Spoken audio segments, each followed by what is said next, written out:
The bell rang. Same tone, same timing, just a little past noon. It had hung on that porch for as long as I could remember. Same rust-streaked hook, same chipped handle. Every ring meant food was ready, and no one dared show up late. I was already halfway down the stairs before the echo finished settling across the fields. Mira was already praying when I reached the table.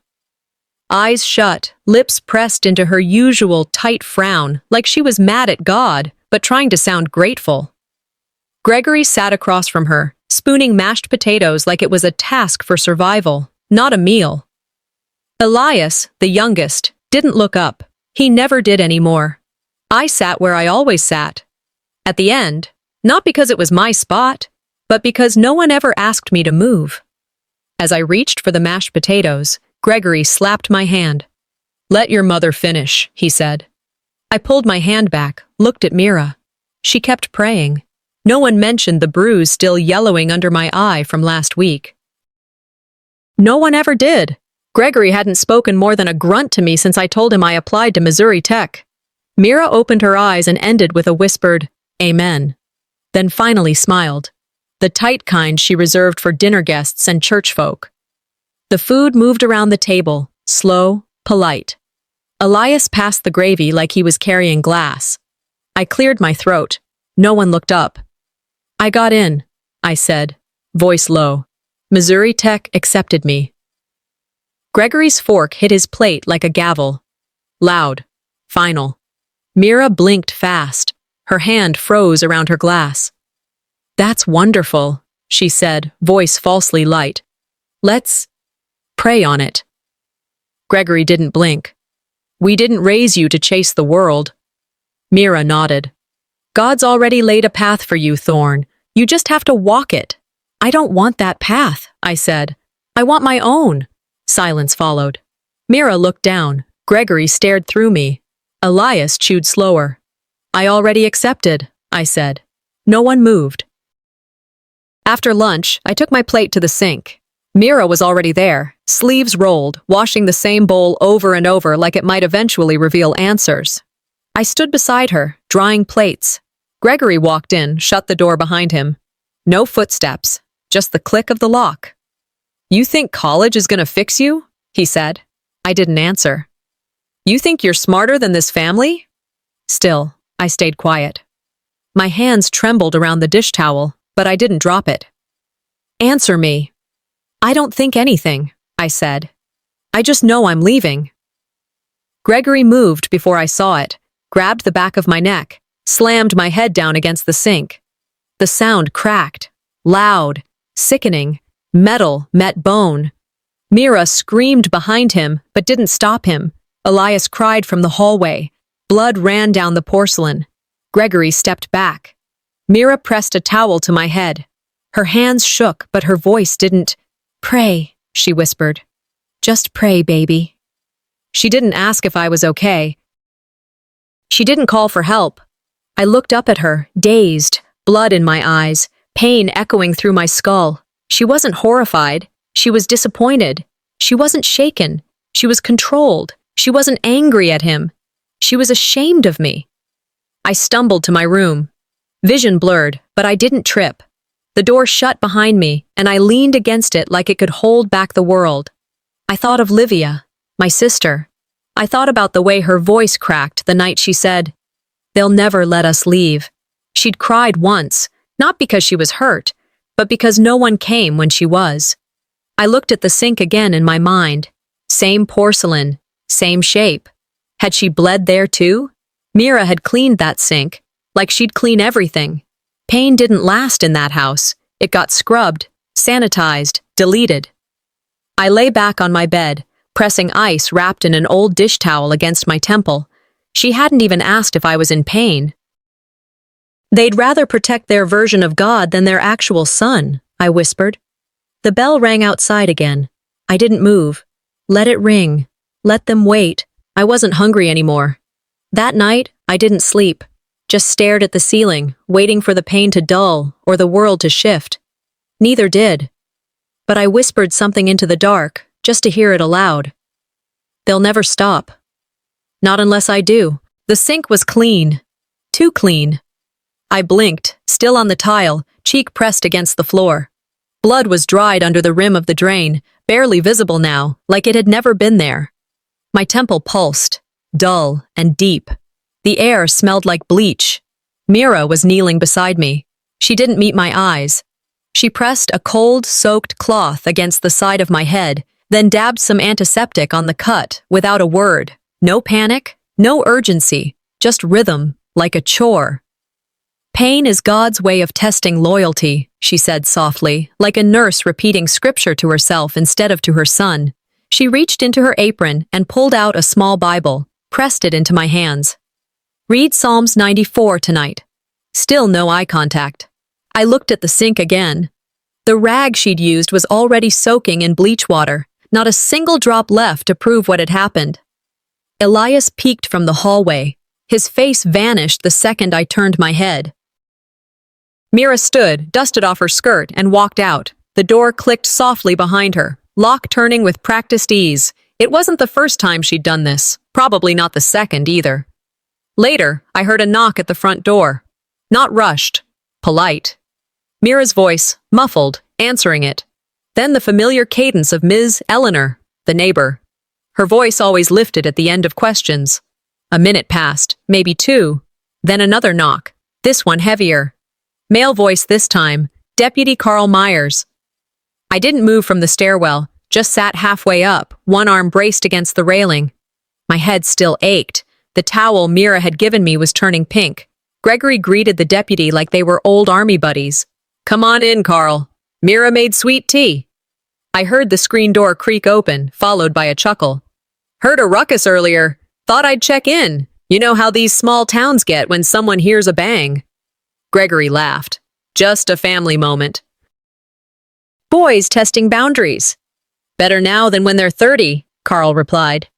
I saw them settle into the living room through the rails. Mira handed him a glass, full to the brim. Carl took a sip and let out an approving sigh. Man, I tell you, this is real sweet tea. My wife doesn't even get it right. Mira laughed quietly. It's the good kind of sugar. We use scripture and syrup in this house. I stood, started to step down. Gregory noticed. His eyes flashed. Warning. I froze. Carl didn't see it, or pretended not to. You're lucky, Thorne, the deputy said, looking right at me. Most boys don't have a father willing to keep 'em straight. You hold on to that. I didn't answer. He didn't wait for one. They laughed again, loud enough to cover everything. No questions were asked. No report was written. That night, I locked my bedroom door and opened my laptop. My fingers hovered over the keys before typing. What to do if your parent hits you? Every result started the same. Call 911. But they'd already been here. Had sweet tea. Laughed. Called me lucky. I typed out an email to Mrs. Delaney, the school counselor. I wrote about the bruises, the silence, the prayer, the sink. But before I could hit send, I saw the Bible Mira had given me on the desk. Psalms 94. I deleted the email. From my window, I could still see Carl and Gregory on the porch swing, talking like no one else existed. The bell from earlier still hung in the background, untouched, untarnished. The world isn't broken, I muttered. It was built this way. I opened a folder on my laptop and created a new one. Insurance. Then I started saving. Photos, notes, recordings, anything I could gather without making noise, because if I couldn't speak it, I'd keep it. Dinner came and went. No one called me down. The bell didn't ring. It didn't need to. I ate crackers from the drawer and sat at my desk, notebook open. Through the wall, I heard Mira say to Elias, "Your brother's being dramatic again. Pray for him." I flipped to the first blank page, wrote the date, the time, what was said, what was done, how it felt, where it hurt. Then I wrote, "If I can't speak it, I'll document it." I slid the notebook beneath the floorboard by my bed, in the space where I used to hide candy. Now it held something bitter instead. The house felt too quiet, too practiced, like even the shadows knew their lines. That night, I dreamt of running, not screaming, just moving, fast and alone. My feet were bare, my breath steady. Right before sleep pulled me under, I lifted the notebook again and added one final line. Next time it happens, I'll be ready. I woke up late, not by choice. My body felt like it had been dragged across the yard. The side of my head still hummed, a low, pulsing throb behind my right eye. The bell never rang. No knock on the door. No sound of dishes in the sink. No voice telling me to hurry. Just quiet. Too much of it. I pushed off the blanket and sat up slow. The clock read 11:42 a.m. Elias would be at school by now. I listened for Gregory's boots, Mira's steps. Nothing. When people disappear just long enough, your mind starts giving them the benefit of the doubt. Not because they deserve it, but because you need the silence to mean something less cruel. I made my way down the stairs. The kitchen was untouched. Cold coffee sat full in the pot. No dirty mugs, no smells from the stove. On the way back up, I paused by the stairwell closet. Something poked out from the shadows near the bottom shelf. I crouched, pulled it loose, a stack of manila envelopes, unopened. Labeled Family Trust Documents. I didn't open them, just stared for a moment too long before sliding them back. In my room, I sat at the edge of my bed and opened the drawer where I kept my school notes. It was slightly off-center. Again, I was sure I'd closed it all the way, and I started to realize maybe this wasn't new. I dropped to my knees and pulled the blanket aside, dug under the mattress until my knuckles scraped wood. That's when I felt it. Thin, leather, and forgotten by someone who didn't expect to be found. I pulled it out slow, a journal, worn edges, stitched corners. Livia's name wasn't on the front, but I didn't need it to be. The handwriting was hers. The entries weren't long. Some were just a date and a sentence. But they built something no one had dared say out loud. She wrote about feeling watched, about Mira's prayer circles and the cleansing she was told to undergo. About being told over and over again, God's still working on you, whenever she questioned anything. One page made my throat close. If I disappear, it's not because I walked away, it's because no one let me stay. I sat with that line longer than I meant to. They did this to her, and they'll do it to me. I ran my fingers over the words. The ink had smudged from where her hand must have trembled writing it. Rage didn't explode in me. It grew, like a storm not rushing in but rolling slowly, steady and unstoppable. I got up, needing air. The closet was nearest. I pulled open the panel to grab my hoodie. That's when I saw it. A tiny black dot near the corner. At first, I thought it was mold or a screw. It wasn't. It was a lens. I leaned in, heart thudding, and pulled the panel back farther. The device was small, tucked just right, wired clean, not slapped together, professional, or at least practiced. It faced the bed. My bed. I didn't speak. I didn't move. I thought about every night I'd undressed, every word I'd whispered into my pillow, every moment I thought was mine. And then I remembered Mira's words on my 16th birthday. It's good to stay modest, even when you're alone. Modesty honors the Lord. I didn't scream. I didn't break anything. I just stood still until the anger stopped sounding like thunder and started sounding like resolve. I took the camera down carefully, unplugged the wire, wrapped it in one of the socks from my drawer, and buried it in the back of the closet. Then I turned on my old laptop. It whirred like it had arthritis, but it still worked. I opened a new folder, named it, Just in Case. I scanned the pages of Livia's journal one by one, took pictures of the camera, recorded a video of the wiring, documented everything, and then I hit record on the webcam. My name is Thorn Carrick. If you're watching this, I didn't run away. Someone made me disappear. My voice didn't shake until the second sentence. I clicked save. Later that night, I heard footsteps pause outside my door. A knock. Soft. Familiar. We need to talk in the morning, Mira said. I didn't answer. I looked at the ceiling. No red lights. I whispered back, barely audible. Tomorrow. I start watching them back. I was up before the sun touched the windows. The air felt heavier than usual, like the house itself was holding its breath. I made a cup of coffee, weak, bitter, the kind Mira called water pretending to be something. I sat at the table and opened my email, half hoping the college had followed up. Some miracle, maybe. Something to say, "We saw what happened. We believe you." What I saw instead was a message from Missouri Tech. "Your withdrawal has been processed. We wish you the best." My stomach dropped. I refreshed the page. Refreshed again. Same result. I checked the trash folder. There it was. An email sent from my account. 3:12 a.m. 3 days ago. I was asleep. Or I thought I was. I barely remembered anything from that night except the pounding in my head and the metallic taste of silence. Someone had used my login. Someone had made it look like I gave up. I didn't just lose college, I lost the proof I ever wanted it. Breakfast was quiet. Mira moved like nothing had changed. She hummed a hymn while scooping eggs onto our plates. Gregory skimmed the newspaper, muttering about politics.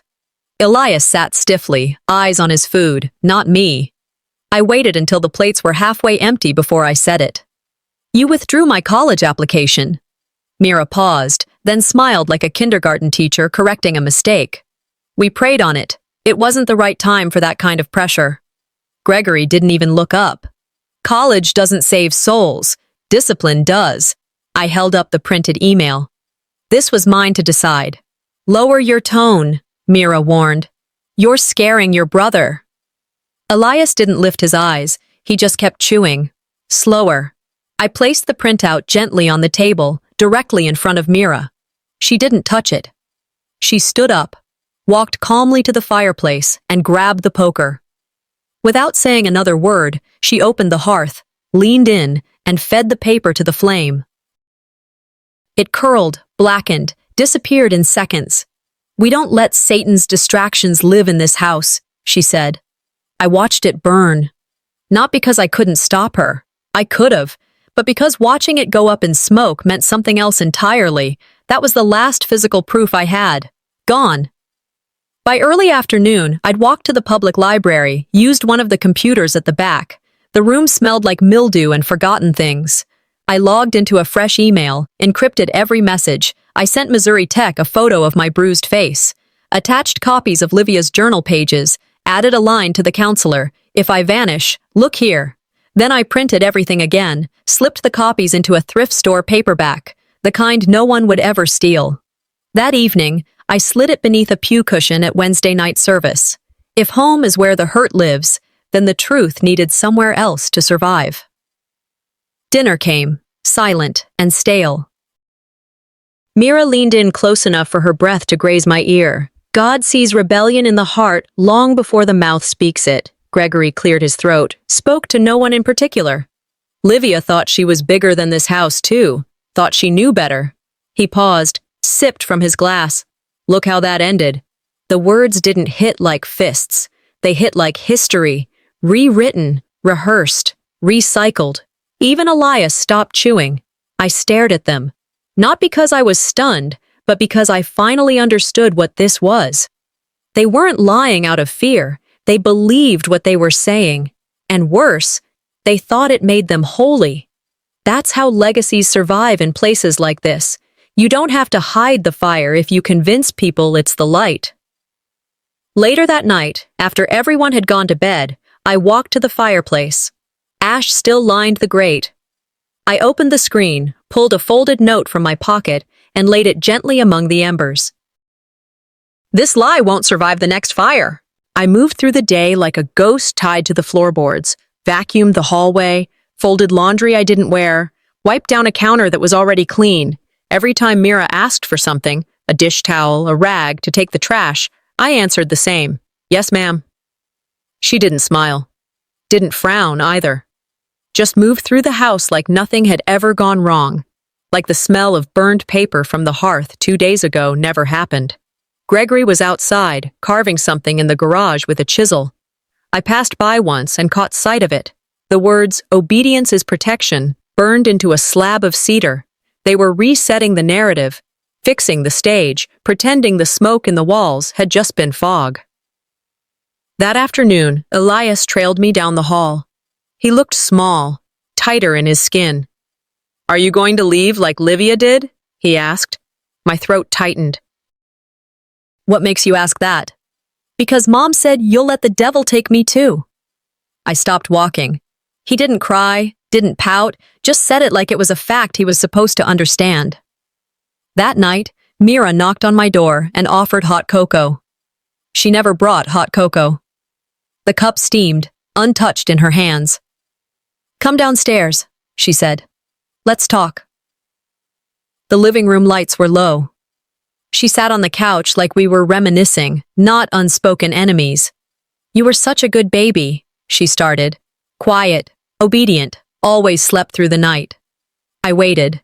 "But lately—" She touched her chest. "The enemy has a grip on your thoughts." She looked at me then, fully, directly. "If you go," she said, "Elias will have to take your place." I felt like my lungs stopped. "What does that mean?" She tilted her head. "Do you think he can handle what you've put on us?" I gripped the armrest.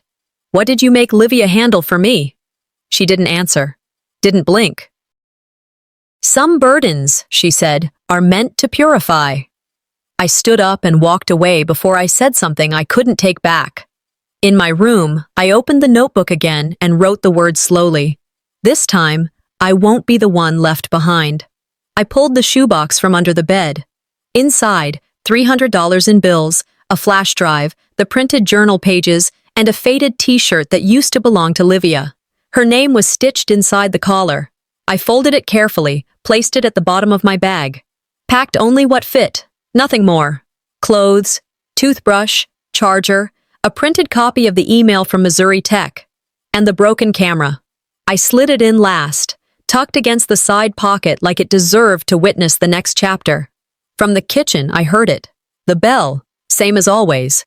But when I looked outside, no one was there. I zipped my backpack and whispered, "The ghost still rings it." Sometime after midnight, I stood at the back door barefoot, the floor cold. My pulse steady. Elias's room was cracked open. I pushed it gently. He was curled up under the covers, Bible clutched to his chest like a stuffed animal. I left a note taped to his nightstand, short, honest. "I'm not leaving you. I'm trying to stop them from doing to you what they did to us." Then I stepped out the side gate, the hinges groaning just once. Behind the house, the cornfield opened wide under the moon. I moved fast, heart quiet. The stalks brushed against my shoulders, tall and dry. I didn't look back. I couldn't afford to. Every step felt lighter. My phone stayed off. I didn't need a map. I just needed a way. By the highway, I waited near a culvert beneath the bridge. One truck passed, didn't stop. That was fine. The gravel pressed into my palms as I sat, arms wrapped around my bag. The sky turned purple, then blue. I pulled out Livia's journal from inside the bag, flipped to the last page. One sentence was underlined in blue. "Freedom never knocks. You have to run to it." The road curved ahead, lined with cracked fences and dew-heavy grass. I didn't know how far I'd walked. My shoes were soaked through and my legs moved like I owed the next step something. I hadn't slept. Couldn't. By the time I saw the gate at Fort Banner, my vision had gone spotty. The morning sun barely warmed the gravel. I tried waving. Once, maybe twice, but my hand dropped before it made it above my head. Then I fell. Didn't feel the ground hit me, just a sharp scrape on my palms and the sting of air pulling at my lip where it split. Someone was shouting. Footsteps. The world tilted. "Don't send me back," I mumbled. That's the last thing I remember before everything went dark. When I came to, I was inside a tent. Canvas walls, the faint smell of rubbing alcohol and plastic. A man in uniform crouched beside me, holding out a granola bar and a bottle of water. Private Deacon Wyatt. He didn't ask questions, just said, "You're safe now, son." I nodded. Didn't trust my voice yet. He handed me a blanket, kept his tone low, measured. "Whatever happened, you made it out. That counts for something." I must have fallen asleep again because the next time I looked up, he was sitting at a small folding table, speaking quietly on the phone. "Not law enforcement," I heard him say. "I need youth protective, quietly." Later that afternoon, when the dizziness cleared, he handed me his phone to check in online. I logged into one of my old accounts. The first thing I saw was a post from the Miller's Hollow Baptist Church. "Pray for our fallen son. We believe he'll recover from the demons of addiction." They said I was in rehab. A flyer had already been made. Sunday prayer circle. Theme: redemption and recovery. "They made my survival their pity story," I said out loud. Deacon glanced over. "That about you?" I didn't speak, just opened my bag and handed him Livia's journal. Then the photo of the camera. He read quietly. Jaw tightened. When he finished, he folded the paper slowly. "That's enough. You don't go back." I didn't ask what he meant by that. I just nodded. I asked him to drop me off at the library in the next town over. Not a shelter, not a foster home, a place with computers, privacy.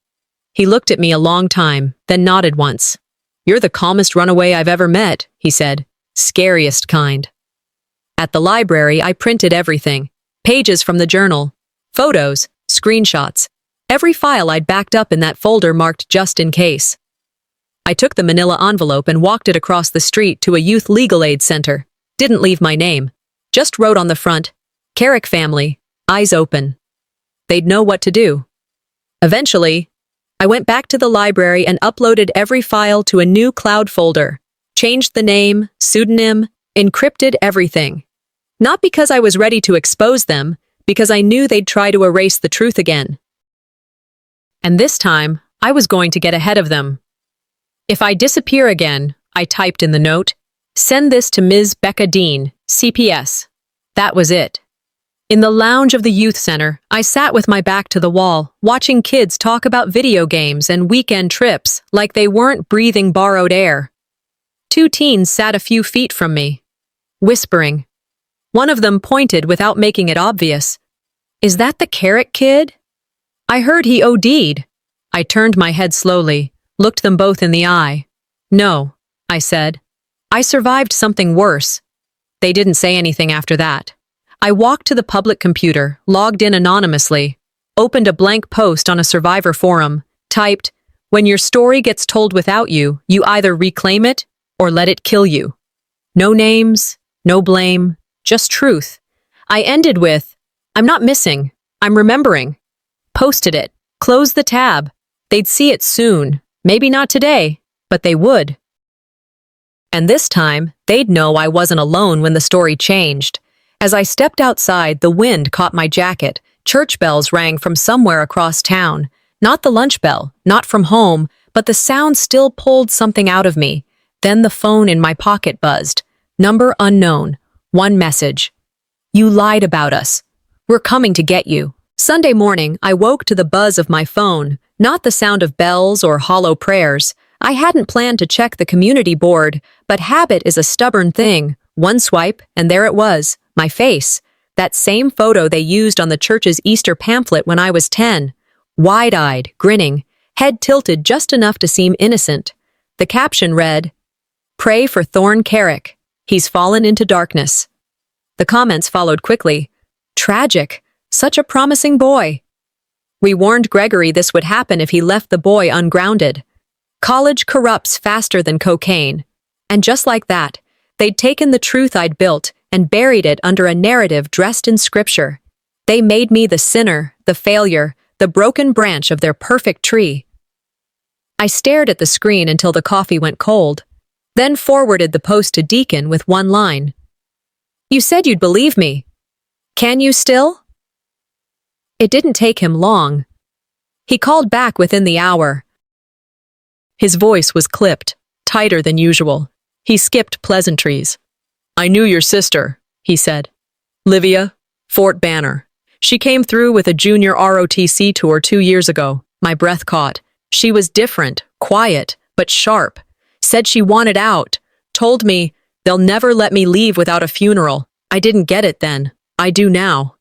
There was a pause, then a ping, a photo, Livia in uniform, hair pulled back. a faint smile that didn't touch her eyes, a bruise near her wrist, barely visible beneath her sleeve. "She didn't disappear, Thorne," Deacon said. "She was disappeared." I whispered. She was planning her way out, and they killed the map. For the first time in weeks, I let myself cry. Not because I felt broken, because I'd finally seen where her footprints had stopped and where mine needed to keep going. By late afternoon, I was standing outside the community center. Career Day banners flapped in the wind. The building buzzed with speakers, students, and the stink of catered hot dogs. Gregory stood on the main stage, holding a microphone like it was a sermon. "Discipline saves," he said. "When the world tells our children lies, we lost one child to ambition. We almost lost another." Mira sat at the back, nodding like she hadn't lit the match. I walked in and didn't stop.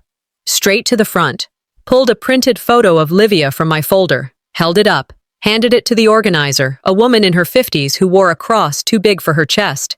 "This is my sister," I said. "She didn't run, she prepared. And they stopped her." The room stilled. Even the hum of the overhead lights felt louder. Gregory's smile faltered. Mira clutched her scarf like it might cover more than her neck. I looked at the crowd, eyes meeting eyes. If we let people rewrite the stories of the ones who can't defend themselves, then we deserve every lie that lives longer than the truth. No one clapped. No one moved. But they heard me. Later, a teacher brushed past and whispered, "I believed them for years. I'm sorry."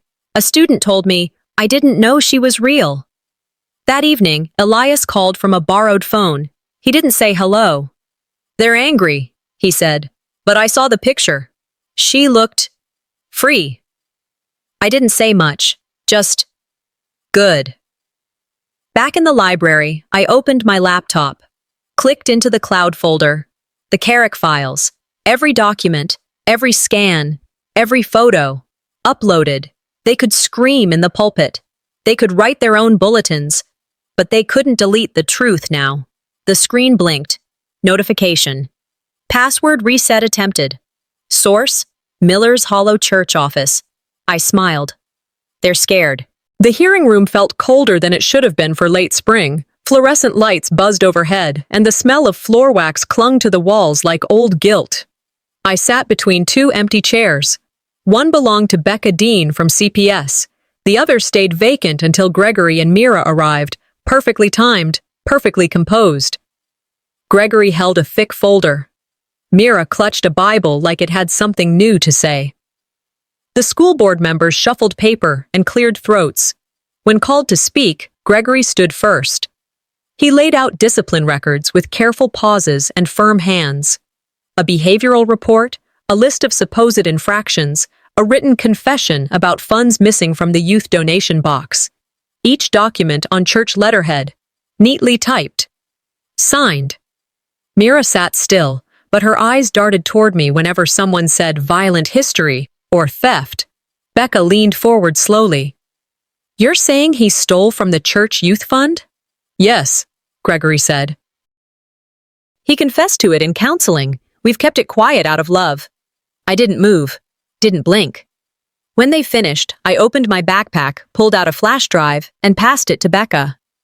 "I'd like you to see when those documents were created and what software was used." The room quieted. I also included photos of the youth fund ledger from the actual dates. No discrepancy. No theft. Becca plugged it into her laptop. We all waited. When she looked up, her voice was clipped. "These documents were backdated, created 6 days ago, at the Carrick home IP address." Mira started to cry softly, like it hurt her to be misunderstood. Gregory just stared at me. Becca asked, "Why would they fabricate this?" I didn't raise my voice. "Because they don't fear God," I said. "They fear becoming irrelevant." I left before the meeting ended. Outside, I handed Becca something else. A worn Bible. Livia's. I found it behind the cabinet in the old nursery wing. Inside were pages marked with colored tabs, underlined verses, and notes scribbled in the margins. One stood out. "You can't purify fire with more fire. You walk through it, and remember." Becca flipped through slowly, stopping at a list of names. Half were crossed out. She tried to reach people, I said. Some never answered, others stayed quiet. She closed the Bible gently and placed it in her bag without saying anything more. They burned her story, I told her, but she buried the ashes where no one thought to look. That afternoon, I sat at the library, opened the blog. A new message waited, screenshot attached, a church bulletin. Pray for Thorn Carrick. He was once caught stealing sacred funds, but the Lord redeems. Their last card, I didn't cry. I didn't type in all caps. I didn't even get angry. I took the screenshot, uploaded it to the Carrick files, then opened a new post. Title: You only get smeared when the truth sticks. In the post, I wrote about projection, about fear, about how people cover rot with worship songs and call it sanctified. The post went live. Comments came quickly. They tried this with my sister. My father did the same thing. Still wears the deacon pin. If they're lying about you, it's because you're close to the vein. One comment stopped me for a moment. If they're still lying about you, it means you're still a threat to what they hide. I liked that one. Evening came fast. The town's bonfire glowed against the gray. I showed up. No one expected me to. People glanced. Whispers hissed through the crowd like steam. Mira stood near the cider table, eyes locked on the flames. Gregory wasn't there. Kids laughed near the fire pit, tossing scraps of wood into the blaze. A boy, maybe 9 or 10, threw in a rolled poster. It unfurled just enough to catch the edge of the flame before folding in on itself. I recognized the image. Livia's photo, from the bulletin board. Someone had taken it down. No one claimed it. I watched it burn. They can torch what they pin up, I thought, but they can't erase what she wrote. I turned and walked away without a word. Back at the guest house where I was staying, I logged into the blog again. Another notification. Private message from a church elder. You're not the only Carrick that left pieces behind. I returned to Miller's Hollow under a gray sky and a silence I hadn't missed. The van from youth services idled 2 blocks from the church. I asked the caseworker to stay put. I wouldn't be long. The shed out back still stood, but barely. Smoke stains curled up its sides like black fingers. The roof had caved. A scorched Bible lay near the steps, its pages curled, unreadable. Beside it, half buried in ash, I found something I recognized, Livia's journal. The second one, the one I never knew she'd started. It was mostly gone, burned beyond saving, but the back cover had held. The ink barely visible, but still there. One day, someone will call the fire what it really is, survival. I took a picture of it, uploaded it that night to the Carrick files with no caption but one. Some stories end in silence. Ours ends with proof. I didn't come back to bury them. I came to bury who they said I was. A few days later, Becca Dean reached out. Would you be willing to speak? Privately, at the trauma seminar. I said yes. At the event, I didn't say names. I didn't speak in anger. I spoke about legacy, about manipulation dressed up as tradition, about stories twisted by fear and passed down like scripture. When I finished, an older man stood up. My daughter went through something like this, he said. She didn't make it. Another woman leaned forward and whispered, You reminded me why I left my church too. I didn't cry, but my hands wouldn't stop shaking when I sat back down. I texted Deacon one word. Spoken. He replied, Heard. The next morning, I walked into the post office with an envelope. No return address. Just one recipient, Gregory Carrick. Inside wasn't hate, no threats. Just a copy of the first letter I'd written to Missouri Tech, the one Mira never let them read. I added a verse, handwritten at the bottom. The Lord is close to the brokenhearted and saves those who are crushed in spirit. He'd read it and think it was a peace offering. It wasn't. It was for me. Back in my new apartment, I unpacked slowly. Small place, thin walls. But it didn't smell like bleach or burn. On my desk, I laid out the only things I kept. The broken lunch bell. The disconnected camera. A photo of Livia, unburned this time, and the half-charred cover of her journal. I stared at the bell. It hadn't rung since I left. No one rings for me anymore, I said. And that's a good thing. I picked up a black marker and walked to the mailbox in the lobby. I crossed out my last name, wrote only one word, Thorn. Sometimes peace doesn't come wrapped in forgiveness. Sometimes it's just the quiet that follows when the yelling finally stops.